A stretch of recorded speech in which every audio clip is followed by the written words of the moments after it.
আসসালামু আলাইকুম। প্রিয় দর্শক, এই জাতীয় নাগরিক পার্টির যে প্রথম আত্মপ্রকাশ যে সমাবেশটা হয়েছিল গতকালকে মানিক মিয়া অ্যাভিনিউতে, সেটা হওয়ার পর সেই বিষয়টা নিয়ে আমি একটা কন্টেন্ট করেছিলাম। সেখানে ভালো মন্দ, প্রত্যাশা, হতাশা সব কথাই ছিল। ভালো কথা বলেছিলাম, তারা যে পরিবারতন্ত্রের বিরুদ্ধে কথা বলছে এটাকে প্রশংসা করেছিলাম, আবার কিছু সমালোচনাও করেছিলাম। তবে এটা প্রচারিত হওয়ার পর আজকে আমি দেখলাম যে এটার অনেকগুলো কমেন্ট এসেছে। সেখানে কতগুলো কমেন্ট খুব কমন। যেমন কিছু কমেন্ট আছে যে আপনার কি আর কোনো কাজ নাই, আপনি সবারই সমালোচনা করেন, কেউ এরকম বলেছে। কেউ বলেছে কখনো তো দেখলাম না যে আপনি আওয়ামী লীগ বিএনপির জনসভার খরচ কত হয় সেটা নিয়ে কোনো প্রশ্ন করতে। এরকম কথা এসেছে। আবার ওইটা তো একটা কমন কথা, আপনি তো কারো ভালো দেখতে পারেন না, আপনি হয়তো চেয়েছিলেন উপদেষ্টা হতে পারেননি, কাজেই আপনি সবারই সমালোচনা করেন। এটা তো কমন। ওটার জবাব আমি একবার দিয়েছি, আর নতুন করে কিছু বলতে চাই না। তবে আমি একটা প্রশ্নের জবাব দিয়ে নিয়ে তারপরে মূল পয়েন্টে আসছি। জবাবটা হলো এই যে আওয়ামী লীগ বিএনপির মিটিংয়ে কত খরচ হয়, আওয়ামী লীগ বিএনপি দল চালাতে কত খরচ হয়, এই টাকার উৎস কি, এই প্রশ্নটা কিন্তু আমি একবার না একাধিকবার বিভিন্ন সময়ে বিভিন্ন প্রসঙ্গে আমি বলেছি। এখন গতকালকে মিটিং হয়েছে নাগরিক পার্টির, জাতীয় নাগরিক পার্টি, তো ওই সময় কি আমি আওয়ামী লীগের মিটিংয়ের হিসাব চাইব? এই কথা বোঝার চেষ্টা করেন ভাই। যাদের মিটিং হয়েছে তাদেরকে নিয়ে কথা বলছি, তো তখন যা যা আমার ভালো লেগেছে, যা যা ভালো লাগেনি সেগুলো নিয়ে কথা বলছি। এখন আমি আওয়ামী লীগ নিয়ে ওই সময় কথা বলার প্রসঙ্গ আসে, ওই যে আওয়ামী লীগ নিয়ে বলি, কালকে বলবেন জাসদ নিয়ে তো ভাই বললেন না। আচ্ছা জাসদ নিয়েও বললাম, তখন বলবেন যে হ্যাঁ আপনি আওয়ামী লীগ বললেন, জাসদ বললেন, কই জাতীয় পার্টি নিয়ে তো বললেন না। আচ্ছা ওটাও বললাম না, হয় বলবেন জামাত নিয়ে তো বললেন না। এখন আমি যে তার তো আমি এটা নিয়ে কথা বলতেই পারবো না, এইটা নিয়ে বললাম না, ওইটা নিয়ে বললাম না, এটা তো অজুহাত না রে ভাই। আরেকজন বলেছেন যে একমাত্র দেশে আপনি জ্ঞানী, আর কোনো জ্ঞানী নাই। ভাই এখানে জ্ঞানের কোনো বিষয় না। এগুলি হয় কি, আমি একটা কথা বলি, সেই জিনিসটা হলো যখন কোনো একটা বক্তব্য আপনার কাছে খারাপ লাগে, আপনার পছন্দ হয় না, আপনাকে আহত করে, তখন যদি আপনি ওই বক্তব্যের জবাবে যদি আপনার নিজস্ব কোনো যুক্তি না থাকে, তখন মানুষ এই ধরনের আবল তাবল কথাবার্তা বলে। আমি যে কথাটা বলি ভাই, আমি যুক্তি দিয়ে কথা বলার চেষ্টা করি। আমার যুক্তিতে ভুল থাকতে পারে, ভুল থাকলে ভুলটা ধরাই দেন, পাল্টা যুক্তি দেন। আবল তাবল বলে তো কোনো লাভ নেই। আবল তাবল আমাকে লাইনচ্যুত করতে যাচ্ছেন কেন? আপনার পয়েন্টে আসেন। কালকে মিটিং হয়েছে জাতীয় নাগরিক পার্টি, আমি তাদের নিয়ে কথা বলেছি। এখানে আওয়ামী লীগ বিএনপি অন্যরা কেমন আসবে? আরেকটা কথা বলি, যদি আওয়ামী লীগ বিএনপি ওরা যদি ভালোই করতো, তাহলে এই পার্টি নিয়ে আমি আগ্রহ দেখাতাম কেন? আওয়ামী লীগ বিএনপির মতো যাতে না হয়, সেটাই তো আমি জাতীয় নাগরিক পার্টির কাছ থেকে প্রত্যাশা করি। তারা যে কাজটা করে না, সে কাজটা এরা করবে বলে আমি আশা করি। এখানে অন্যায়টা কোথায়? এমন তো না যে তারা এদের মতো, ওরা অন্যায় করেছে, ওদেরকে কেউ কিছু বলে নাই, অত এদেরকে বলা যাবে না। বিষয়টা তো তা নয়। একটা পার্টি যাত্রা শুরু করেছে, আপনি যদি দুষ্ট লোকের কাছ থেকে টাকা পয়সা নিয়ে পার্টি যাত্রা শুরু করেন, তাহলে কি আপনি কখনোই দুষ্ট লোকের বিরুদ্ধে কোনো অ্যাকশনে যেতে পারবেন? পারবেন না তো। আর এই যে কথাগুলো বলেছি, এগুলো তো আমি না জেনে বলিনি রে ভাই। দেশটা তো ছোট, কে কোথায় যায়, যে কি করে, এগুলো তো আমাদের কাছে কিছু খবর আসে তো সেগুলোর উপর ভিত্তি করেই বলি।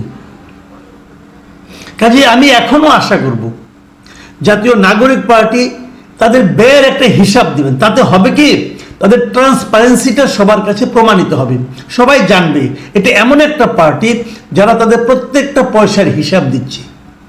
যদি হিসাবটা দিতে পারে তাহলে কিন্তু জনগণের পার্টি হবে। আমি কিন্তু এই পার্টির সমালোচনা করিনি ভাই, আমি এই পার্টিকে সমালোচনা যাতে করতে না হয় সেই পথে অগ্রসর হওয়ার জন্য বলেছি। আমরা তো একটা ভালো পার্টি চাই, সে ভালো পার্টির জন্য যা যা করা দরকার তারা তা করবেন, এটা আশা করি। যাই হোক, আমি এখন মূল প্রসঙ্গে আসি। কালকে আমার কাছে বেশ কয়েকটা সোর্স থেকে একটা চিঠি এসেছে, বারবার এসেছে একই চিঠি। আমি সব মিলে 9 বার পেয়েছি 9 জনের কাছ থেকে আজকে পর্যন্ত। আজকে অনেকে দিয়েছে আমাকে চিঠিটা। চিঠির মূল জিনিসটা কি? মূল জিনিসটা হলো পিরোজপুরের জেলা প্রশাসকের দপ্তর থেকে একটা চিঠি। সেই চিঠিটা হলো গাড়ি রিকুইজিশনের জন্য একটা চিঠি। মানে পিরোজপুর জেলা প্রশাসন কয়েকটা গাড়ি, 5টা গাড়ি চালক সহ রিকুইজিশন করতে চেয়েছে। সরকারের একটা আইন আছে, সেই আইনটা হলো 1988 সালের একটা আইন, অস্থাবর সম্পত্তি হুকুম দখল আইন। মানে সরকার চাইলে, তার যদি প্রয়োজন পড়ে, সে যে কারো একটা গাড়ি, বাস হোক, ট্রাক হোক, জিপ হোক, সে বলতে পারে এই গাড়িটা আপনার, অসুবিধা নাই, কিন্তু সরকারের প্রয়োজন, এখন বিশেষ প্রয়োজনে, অতএব আপনার গাড়িটা আমরা রিকুইজিশন করলাম, মানে গাড়িটা আমি নিয়ে আসলাম, এই গাড়িটা আমি আমার কাজ করব, সরকারি কাজ করবে, করার পর আবার 1 দিন 2 দিন পরে আমি গাড়িটা আপনাকে ফেরত দিয়ে দেবো। রাষ্ট্রের কাজে আপনার গাড়িটা আপনি দিবেন সরকারকে। এই হলো অস্থাবর সম্পত্তি হুকুম দখল আইন 1988।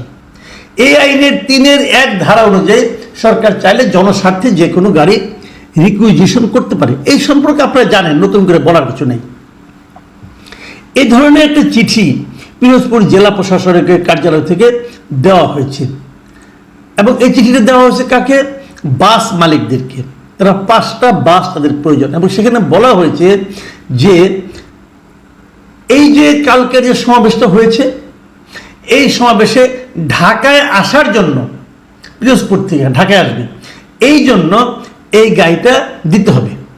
এবং এই গাড়িটা নেওয়ার জন্য, তাদের কাছ থেকে নেওয়ার জন্য মোহাম্মদ মুসাব্বির মাহমুদ সানি, উনি হল প্রতিনিধি জাতীয় নাগরিক কমিটি পিরোজপুর, ওনার ফোন নম্বর দেওয়া হয়েছে যে তার কাছে এই 5টা গাড়ি বুঝিয়ে দিতে বলা হয়েছে। এই চিঠিটা নিয়ে অনেক হইচই হয়েছে, আমার কাছেও এসেছে। আমাকে অনেকে বলেছে, দেখেন এটা দেখেন, এইভাবে এই সরকার এই জাতীয় নাগরিক কমিটির লোকদের মাধ্যমে এই জাতীয় নাগরিক পার্টি যেটা হচ্ছে, এদেরকে নানাভাবে হেল্প করছে, সাহায্য করছে সরকার। যদি সরকার সাহায্য করে তাহলে এটাকে আমরা কিংস পার্টি বলবো না কেন? অথবা সরকার কি কেবল একটা পার্টিকে সাহায্য করতে পারে? সরকারের কাছে সব পার্টির সমান হওয়া উচিত। তাহলে লেভেল প্লেইং ফিল্ডটা হলো কিভাবে? কিন্তু আমি কালকে এটা নিয়ে কিছু করিনি। এই কারণে আমার কাছে চিঠিটা না আসলে অবিশ্বাস্য ঠেকেছে যে সরকার এরকম করতে পারে। একটা জেলা প্রশাসন এভাবে উদ্যোগ নিয়ে এদেরকে একটা মাত্র দলকে এভাবে হেল্প করতে পারে। অথবা জেলা প্রশাসন যদি 5টা গাড়ি রিকুইজিশন করে দেয়, এতে প্রশ্নটা হলো এটা করতে হবে জনস্বার্থে, রাষ্ট্রীয় প্রয়োজনে। এখানে সরকারি কাজ বা জনস্বার্থে কিভাবে এখানে কাজ হলো? এটা কি জনস্বার্থ হলো? এটা কি সরকারি কাজ হলো? তো আমার না এটা অবিশ্বাস্য লেগে গেছে। একটা জেলা প্রশাসক কি এতটাই মূর্খ হবে যে এই ধরনের একটা চিঠিতে সিগনেচার করতে পারবে? সে তো মুখে বলে দিলেই হয়, চিঠি দেওয়ার দরকারটা কি? এটা কি মানে আমি বুঝতে পারছিলাম, আমার কাছে অবিশ্বাস্য লাগছিল। আমি কাল রাত্রে 2-1টা অন্য জেলায় যোগাযোগ করেছি। আমি মানে আমার পরিচিত বেশ কয়েকটা জেলা প্রশাসনের সঙ্গে যোগাযোগ করেছি, তারা বলছে না, তারা এই ধরনের কোনো চিঠি ইস্যু করেনি। তো আমার সন্দেহ হলো যে অন্য কেউ যেহেতু করেনি, আমি 3টা জেলাতে যোগাযোগ করেছিলাম, 3 জেলায় আমি পাইনি। যেহেতু 3 জেলায় পাইনি, এই জেলায় হবে কেন আমি ঠিক বুঝতে পারছিলাম না। তো যে কারণে ওটা নিয়ে আমি কিছু করিনি। আজকে একটা ঘটনা চোখে পড়লো, সেটা হলো যে আজকে একটা প্রেস কনফারেন্স হয়েছিল। প্রধান উপদেষ্টার প্রেস সচিব শফিকুল আলম, উনি একটা প্রেস কনফারেন্সে উপস্থিত হয়ে বলেছেন, উনি নিজে ওই পিরোজপুরের বাস রিকুইজিশনের ব্যাপারটাকে একটা ব্যাখ্যা দিয়েছেন, এবং উনি বলেছেন যে উনি নিজে ওদের সঙ্গে পিরোজপুরের সঙ্গে যোগাযোগ করেছেন, এবং তারা স্বীকার করেছে তারা এরকম একটা চিঠি দিয়েছে। এবং এই চিঠি দেওয়ার বিষয়টাকে উনি কীভাবে জাস্টিফাই করার চেষ্টা করছেন সেটা আপনাদেরকে একটু বলি। আমি ওনার বিষয়টাকে বলি। উনি বলেছেন যে এটা দিয়েছেন ঠিক আছে, কিন্তু এখানে অন্তর্বর্তী সরকারের কোনো ভূমিকা নাই। বুঝলেন? জেলা প্রশাসন বাস রিকুইজিশন করেছে, এতে অন্তর্বর্তী সরকারের কোনো ভূমিকা নাই। তাহলে জেলা প্রশাসনকে সরকারের বাইরে কেউ? আপনাদের কাছে কি মনে হয়, জেলা প্রশাসন কি সরকারের বাইরে? জেলা প্রশাসন যেটা করছে এটা সরকারের কাজ করছে। তাহলে এই শফিক সাহেব কিভাবে এই ব্যাখ্যাটা দিলেন আমার কাছে? আমি ওনাকে মেধাবী লোক হিসেবে জানি, তো উনি মানে এটা কি বেকায়দায় পড়ে গেলে অথবা যুক্তি না থাকলে, যেভাবে ওই যে একটু আগে বললাম, যখন যুক্তি নেই তখন উল্টাপাল্টা কথা বলা, কারণ এটা কি সেই ধরনের কিছু একটা হলো? দেখুন উনি আরো কিছু কথা বলেছেন। উনি বলেছেন যে পিরোজপুর শাখা বৈষম্য বিরোধী ছাত্র আন্দোলন এবং নাগরিক কমিটি এবং জুলাই গণ অভ্যুত্থানে যারা আহত ও নিহত পরিবারের সদস্যদের অনুরোধে জেলা প্রশাসন বাস রিকুইজিশনের সহায়তা করেছে, তবে জেলা প্রশাসন কোনো খরচ দেয়নি। মানে বাস রিকুইজিশন তাহলে জেলা প্রশাসন করেছে, উনি বলেছেন সহায়তা করেছে। এখানে সহায়তা তো করার কোনো স্কোপ নাই, কারণ রিকুইজিশন তো ওই স্টুডেন্টটা করতে পারবে না, রিকুইজিশন সরকারকেই করতে হবে। তো জেলা প্রশাসন সহায়তা কেন করবে? এটা তো সহায়তা করার কোনো সুযোগ নেই। কি বলছেন আমার কাছে ক্লিয়ার না, জ্ঞানী মানুষ তো বুঝি না, উনি হয়তো অনেক জ্ঞানী মানুষ, জ্ঞানের কথা বলেছেন আমি বুঝতে পারিনি। উনি আরেকটা কথা বলেছেন, তিনি বলেছেন অন্তর্বর্তী সরকার মনে করে সব দলের জন্য লেভেল প্লেইং ফিল্ড, সবার জন্য সমান সুযোগ তৈরি করছে, যাতে সুন্দর, অবাধ ও স্বচ্ছ একটি নির্বাচনে সব দল অংশগ্রহণ করতে পারে। এটা সরকারের মূল দায়িত্ব। সরকার সব দলের কাছে সমান। লেভেল প্লেইং ফিল্ড কে তৈরি করেছে? অন্তর্বর্তী সরকার করছে।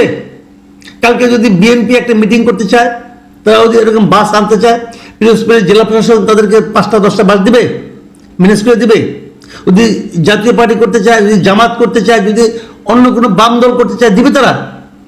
তো লেভেল প্লেইং ফিল্ড আপনি কিভাবে করলেন? এদেশে আওয়ামী লীগ একটা বৈধ রাজনৈতিক দল, তারা যদি লিফলেট বিতরণ করে, তাহলে এই শফিকুল আলম সাহেব বলে তাদেরকে গ্রেপ্তার করা হবে। কোন আইনে গ্রেপ্তার করবেন আপনি ভাই? আইনটা বুঝান, আইনের লোক। একটা বৈধ পলিটিক্যাল পার্টি লিফলেট বিতরণ করবে তাদের রাজনৈতিক কর্মসূচির পক্ষে, তাকে আপনি গ্রেপ্তার করবেন কোন আইনে? গ্রেপ্তার করা হয়েছে। আর এরা একটা পলিটিক্যাল পার্টি, জাতীয় নাগরিক পার্টি, এদের পার্টিতে লোক আসবে পিরোজপুর থেকে, জেলা প্রশাসন 5টা বাস রিকুইজিশন করে দিচ্ছে, দেওয়ার জন্য চিঠি দিচ্ছে, আর আপনি বলছেন সরকার লেভেল প্লেইং তৈরি করছে। এই হলো আপনাদের লেভেলের নমুনা। এখনো নির্বাচনের ঘোষণাই আসে নাই, এখনই এটা শুরু করেছেন। যখন নির্বাচন শুরু হয়ে যাবে, ঘোষণা আসবে, তখন কি করবেন নিশ্চয়ই বুঝতে পেরেছেন। আমি এই জন্য শুরু থেকেই বলছিলাম এই সরকারের পক্ষে একটা অবাধ, সুষ্ঠু, নিরপেক্ষ নির্বাচন পরিচালনা আসলেই সম্ভব না। তার নমুনা দেখা শুরু করেছেন, আগামীতে আরো দেখতে থাকবেন, এবং সেই নমুনা দেখানোর পাশাপাশি ওনাদের এরকম উদ্ভট যুক্তিও শুনতে থাকবেন। প্রিয় দর্শক, এখন এই পর্যন্তই।